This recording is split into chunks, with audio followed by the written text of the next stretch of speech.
Jean-Louis Trintignant, on le voit rouler à toute vitesse au volant de sa Ford Mustang dans Un homme et une femme. Oui, c'était en effet un immense acteur, mais aussi un pilote automobile, sa deuxième passion, Jean-François Pérez. Oui, impossible d'oublier ces longues minutes, vous l'avez dit Pierre, dans Un homme et une femme de Claude Lelouch, Jean-Louis Trintignant au volant de cette Ford Mustang 184 qui tourne à pleine vitesse. Son rôle, c'était celui d'un pilote automobile, mais ce n'était pas qu'un rôle, puisque cet immense acteur était le neveu de Maurice Trintignant. Et tout par-delà, Maurice Trintignant, premier Français vainqueur d'un Grand Prix en Formule 1 à Monte-Carlo en 1955.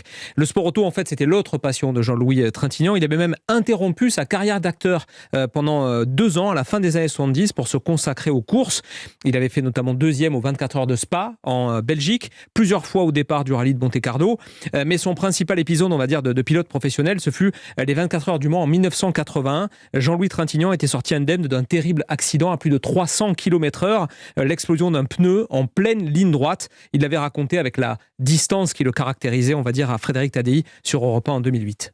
J'avais une grosse voiture, j'avais une Porsche double turbo qui allait à 360.